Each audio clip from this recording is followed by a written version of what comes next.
अगर इसमें सरवर साहब, अभी नासिर साहब ने बहुत अच्छी बात बोली है, मैं उसको एक बार फिर से रिपीट इसलिए कर रही हूँ क्योंकि उन्होंने, वो एक्टर भी हैं, फिल्मों से जुड़े रहे हैं। उन्होंने कहा कि भाई अगर पाकिस्तान को खिलाफ दिखाते हैं तो आप इसे एंटी मुस्लिम नैरेटिव क्यों बता रहे हैं? आप सहमत है इस बात से? क्योंकि इसमें सबसे बड़ी बहस ये हो गई, देखिए ये तो एंटी मुस्लिम बना रहे हैं, इसे देश में दरार डालना चाह रहे हैं।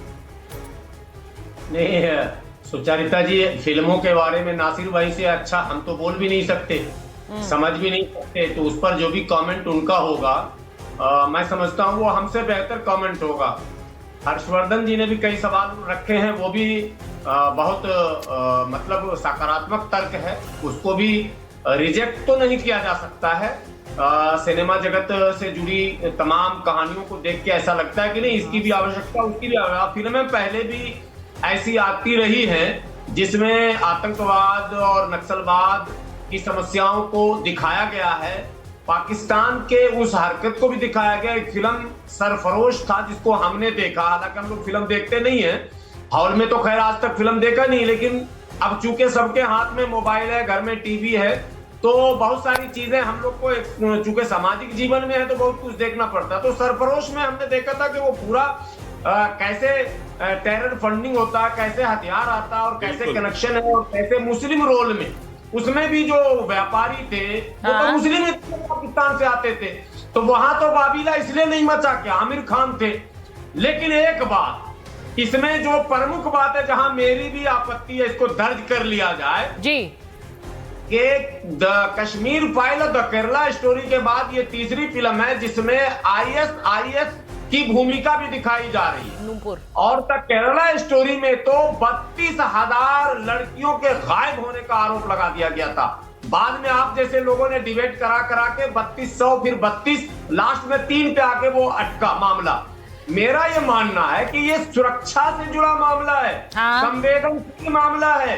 अगर ISIS या ISI इसका संबंध इस तरह से आप बार बार फिल्मों में दिखा रहे हैं, वो भी किसी राजनेताओं को चित्रित करते हुए उनका चित्रण कर रहे हैं। नाम नहीं लिया आपने, उसका नाम काल्पनिक बदल दिया, लेकिन चित्रण तो आपने अतीत का किया ही। तो कानून व्यवस्था पर सवाल है, सरकारी एजेंसियों पर भी सवाल है। और मैं इसका फाइनली एक सारांश मैं बता दूं, हम लोगों को बचपन में पढ़ाया जाता था। नहीं, पर सरवर साहब ये पहली बार तो नहीं है जिसमें एजेंसीज का काम दिखाया गया। मैंने तो इतनी फिल्में देखी हैं, सीरीज देखी, जिसमें आप रॉ की भी बात करते हैं, ISI की भी बात करते हैं, आप बाकी एजेंसीज की भी बात करते हैं, तो इसमें क्या गलत है भाई? Truth is stranger then fiction, यानी ये तो पहले से कहा गया। तो जो कुछ भाई आप, सच्चाई जो है वो वही दिखाई जाती है, और शायद वो सच्चाई जो है वो फिक्शन जो फिल्मों में दिखाया जा रहा है उससे भी ज्यादा गूढ़ हो, ये भी एक फैक्ट है। तो इसमें क्या हो गया? आप ये कह रहे हैं कि एजेंसीज का काम ही ना दिखाए, बनाना बंद कर दें इसमें फिल्में? एजेंसी पर सवाल खड़ा हो जा रहा इसमें, तो बस इसी फिल्म से हो रहा है एजेंसी पे सवाल खड़ा, बाकी किसी फिल्म से नहीं हुआ आज तक। अंतिम इसका सारांश तो रख दूं अपना पक्ष। जी बोलिए। मेरा पक्ष यह है, जैसे गांधी जी के 3 बंदर पढ़ाए जाते थे, गांधी जी के 3 बंदर, तो वैसे ही भाजपा के माने कश्मीर फाइल और द केरला स्टोरी और धुरंधर, ये भी भाजपा के 3 बंदर हैं। इससे वोट लेने का एन प्रयास ये कर रहे हैं, और ये दिखा रहे हैं कि देखो फिल्मों का पूरा पैटर्न हमने बदल दिया, पहले वो ऐसा होता था, तो भाई ऑडियंस रिजेक्ट करेगी ना सर। सरवर साहब, मुझे लगता है हर फिल्म के लिए बड़ा क्लियर सा गणित है, अगर फिल्म ठीक नहीं है तो ऑडियंस रिजेक्ट करेगी, अगर फिल्म अच्छी है तो लोग जाकर देखेंगे। मुझे नहीं पता कि अगर आप देखिए पहले दिन का कलेक्शन जो है, जो सामने आ रहा है, अगर 200 करोड़ के करीब पहले दिन का कलेक्शन है और टिकट नहीं मिल रहा है, मुझे नहीं पता हर्षवर्धन जी टिकट बुक कर रहे हैं, उन्हें तो मिल नहीं रहा, आपको मिल रहा है कि नहीं? 10 सेकंड। हाँ नूपुर जी, हाँ बोलिए हर्षवर्धन जी। 10 सेकंड, सिर्फ 10 सेकंड। देखिए, जब ये कोई कहता है ना, एक तो पहली बात ये कि फिल्म प्रोपेगेंडा ही होती है, पता नहीं अंग्रेजी में प्रोपेगेंडा मतलब प्रचार हिंदी में होता है, ये समझ पाते हैं कि नहीं समझ पाते हैं जो लोग कहते हैं, प्रोपेगेंडा ही होती है, अपना देखने का नजरिया होता है। कोई भी फिल्म प्रोपेगेंडा से इतर नहीं होती, लेकिन क्या वो क्रिएटिविटी इस तरह की है कि वो दर्शकों को बांध ले? उदाहरण के लिए कन्हैयालाल दर्जी का सत्तन से जुदा हो गया था, लेकिन उस पर बनी हुई फिल्म नहीं चली, जबकि वो तो सच था। और कश्मीर फाइल्स वो भी एक सच था, उसको पूरे देश में लोगों ने देखा। तो ये इस तरह की बातों पर, और मैं तो समझ नहीं पा रहा हूं कि इस सामान्य बात को समझने में क्यों इतनी मुश्किल हो रही है।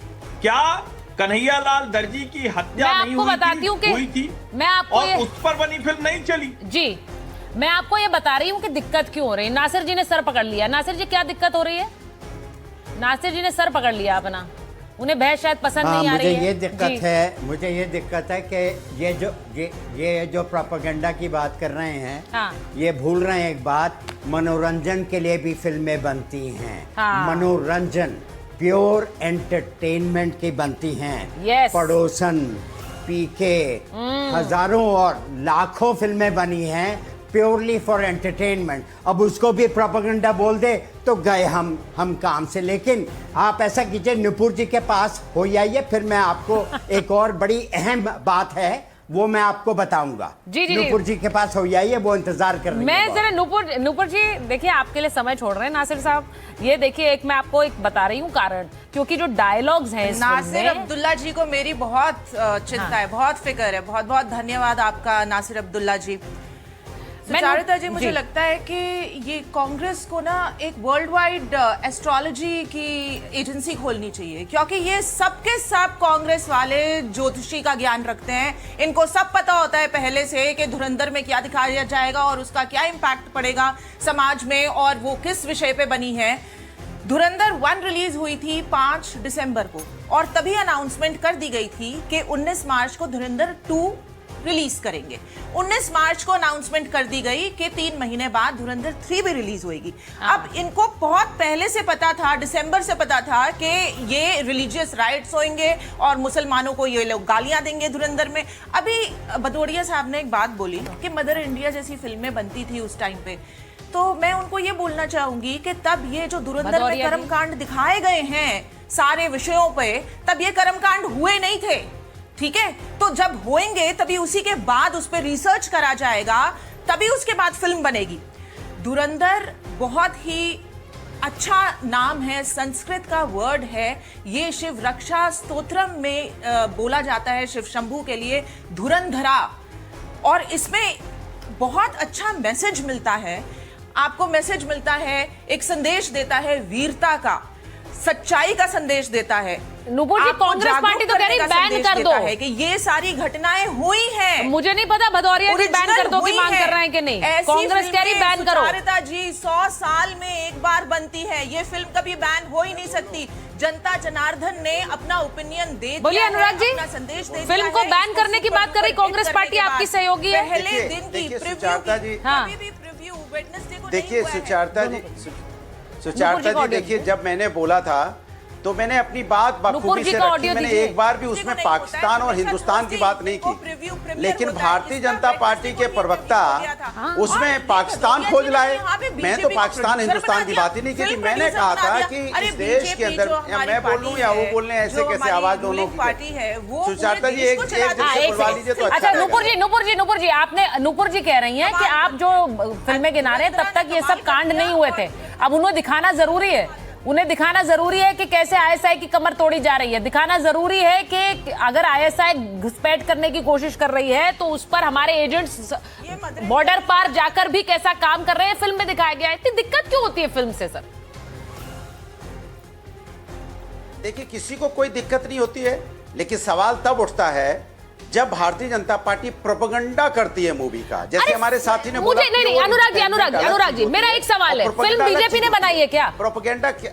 मेरी बात, आप बार-बार कह रहे हैं बीजेपी प्रोपेगेंडा कर रही है। सिद्धार्थ जी जवाब देंगे, लेकिन फिल्म बीजेपी ने तो नहीं बनाई। सुन लीजिए, इस देश के अंदर, अरे भैया, सेंसर बोर्ड में बीजेपी के ही नुमाइंदे बैठे होते हैं और वही इसको पास करते हैं, इसलिए ज्यादा बोलने की हमें जरूरत नहीं है, और आप भी समझती हैं। दूसरी बात, लगातार इस देश के अंदर में, मैंने तो एक बार भी पाकिस्तान का नाम नहीं लिया था जब मैंने अपनी बात कही थी, लेकिन बीजेपी के प्रवक्ता ने 20 बार पाकिस्तान का नाम ले लिया। इसके मतलब उनके अंदर का चोर बाहर निकल के आ गया। जो चोर होता है अंदर फुदकता रहता है, और चोर निकल के शब्दों में बाहर आ गया। हमने तो ये बात की थी कि हमारा जो कोई भी, जैसे एक अच्छा संसार, एक अच्छा युग, एक अच्छा राष्ट्र कब बनता है? जो वर्तमान को जीने से बनता है और उसका सम्मान करने से बनता है। और जब हम अतीत की बात करते हैं तो अतीत की बात जब भी आप करेंगे, अतीत हम पीछे मुड़ के जब देखते हैं तो उसमें अच्छा भी होता है, बुरा भी होता है। जो अच्छा होता है हम अपनी जिंदगी में ढालते हैं, लेकिन मेरी बात सुनिए, लेकिन हमारे अतीत पे दम भरना, अतीत पे घृणा करना, दोनों ही ठीक नहीं है। और अरे ये तो क्या कौन कर रही है भारतीय घृणा जनता कर रहा पार्टी? है? अतीत की बात करते हैं, नहीं अतीत अनुराग की जी, बात आप तो करके इस डिबेट को वर्तमान अलग की ही दिशा समस्या में को जा भड़कना रहे चाहते हैं। हैं। घृणा कौन कर रहा है? आप मुझे ये बताइए, फिल्म मैं को बैन उत्तर कर देना दो, ये हिंदू मुसलमानों के बीच दरार डाल रही है, ये मेन ऑब्जेक्शंस हैं। आपसे तो मैं यही पूछ रही हूँ, आपने तो अतीक अहमद का नाम भी नहीं लिया यहाँ पर। अभी हर्षवर्धन जी ने कहा कि भाई अतीक अहमद तो कोई दिखाया नहीं गया उसमें, आसिफ जरूर दिखाया गया। तो फिर लोगों नहीं, क्योंकि समाजवादी पार्टी की तो सबसे ज्यादा आपत्ति आ रही है इस फिल्म पर। मुझे मैं एक बार सिद्धार्थ जी के पास जा रही हूँ, एक मिनट, इन्हें सिद्धार्थ जी के पास जाऊंगी पहले। सिद्धार्थ जी, मैं आपके पास आ रही हूँ, लेकिन एक मिनट, उससे पहले एक चीज मैं बताना चाहती हूँ कि इसमें फिल्म में डायलॉग्स कैसे हैं, जिसे लेकर सवाल उठ रहे हैं। अब डायलॉग है, सीन है, पाकिस्तान से करोड़ों की जाली करेंसी भारत भेजी जा रही, तो डायलॉग आता है, एक झटके में इनकी तिजोरियां रद्दी हो जाएंगी, तो ये डायलॉग आता है। इसी के साथ मतलब नोटबंदी की बात हो रही है। सीन आता है, दुबई के आतंकी और भारतीय जेल में माफिया की बातचीत हो रही है। डायलॉग है, किसे पता था कि ये चाय वाला हमारे सारे रूट ही बंद कर देगा। तो बात इसमें अब सीधे सीधे प्रधानमंत्री की हो रही है। मैं आपसे बात बता रही हूँ। सीन है, बंद कमरे में काले धन पर एक भारतीय अफसर की चिंता है। डायलॉग आता है, जब तक यूपी में कोई एंटी फेक मनी सीएम नहीं बैठता है, एंटी फेक मनी सीएम नहीं आएगा, हमारी सफाई अधूरी है। तो अब विरोधी कह रहे हैं, देखिए सीधे सीधे ये तो फिल्म ऐसी है जिसमें वाहवाही हो रही है प्रधानमंत्री की, मुख्यमंत्री की, ये बीजेपी का एजेंडा है। सिद्धार्थ जी, देखिए सुचारिता जी, मैं 2-3 बात का जवाब देता हूँ। पहली बात तो नासिर साहब अभी 1-2 पिक्चरों का उदाहरण दे रहे थे, उदाहरण देते देते उन्होंने कहा कितनी अच्छी पिक्चरें बनती थी पहले। उन्होंने कहा पड़ोसन बनती थी, पीके बनती थी, अच्छी पिक्चर, पीके का नाम ले गए। पीके से कालखंड का उल्लेख कर रही है, उसमें आपको समस्या हुई है, पहली बात। मेरे बात बोलिएगा नासिर साहब, आपको उत्तर दूंगा। आपके शो पे उस तरफ जितने लोग बैठे हैं, सब लोगों का आर्ग्यूमेंट सुनिए। किसी ने पिक्चर नहीं देखी।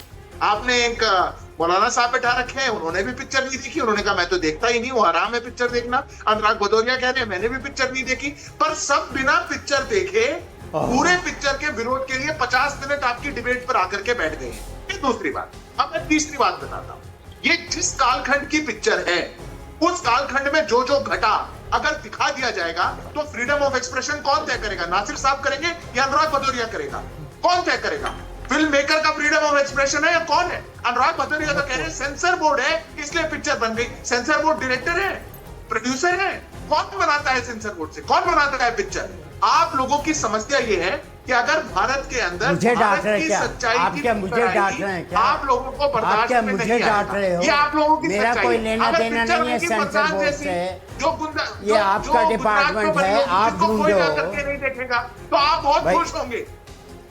अरे हाँ नासिर साहब कुछ कहना चाह रहे हैं। क्या मैं सिद्धार्थ जी, कुछ सिद्धार्थ जी, बोल वैसे सकता हूँ? आपने जो है मैंने आपने अपनी मनोरंजन की बंदूक बात उनकी की तरफ थी। मोड़ दी, लेकिन वो वैसे इस फिल्म को सही बता रहे हैं। वो कह रहे प्रोपेगेंडा क्यों है भाई, वो ये कह रहे थे।